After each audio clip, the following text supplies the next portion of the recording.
Agnipath scheme से जुड़ी हुई अग्निपथ स्कीम के साथ हमने देखा कि किस तरीके से इस पर सियासत हुई, सरकार और विपक्ष आमने सामने रहा।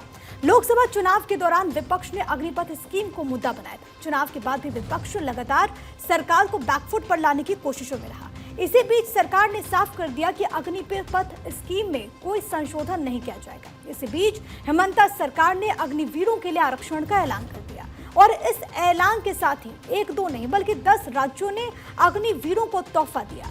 अग्निवीरों को किन किन राज्यों ने तोहफा दिया, कहां-कहां उनके लिए फैसला लिया, वो आपको बताते हैं। राजस्थान, असम, अरुणाचल प्रदेश, मध्य प्रदेश, यूपी, ओडिशा, गुजरात, छत्तीसगढ़, हरियाणा और उत्तराखंड की सरकारों ने अग्निवीरों को तोहफा दिया है। अब आपको हम ये भी बताते हैं कि किस राज्य ने अग्निवीरों को क्या तोहफा दिया है, तो आप समझिए।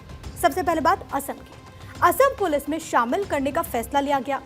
इसके बाद राजस्थान ने भी फैसला लिया। अग्निवीरों को पुलिस, जेल प्रहरी और वन रक्षक भर्ती में 10% आरक्षण का फैसला लिया गया।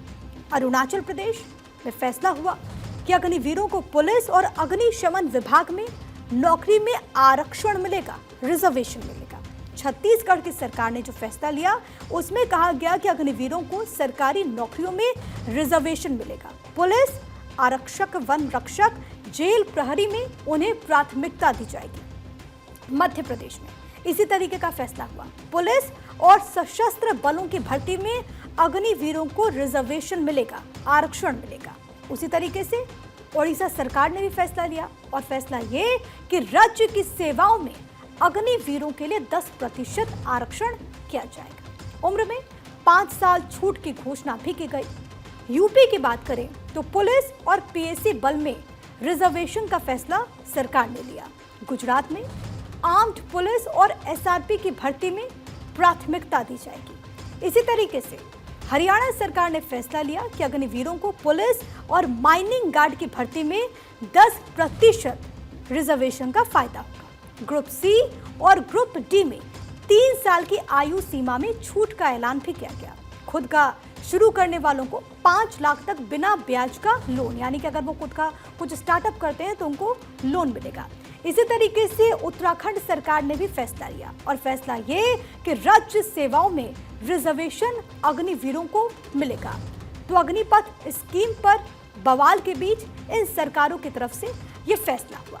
अब तक 10 राज्य घोषणा कर चुके हैं। इससे पहले केंद्रीय गृह मंत्रालय ने भी बीएसएफ, सीआरपीएफ, आईटीबीपी, एसएसबी और सीआईएसएफ में अग्निवीरों को 10% आरक्षण देने की घोषणा की थी। लोकसभा में विपक्ष के नेता राहुल गांधी ने इसे बंद करने की मांग की।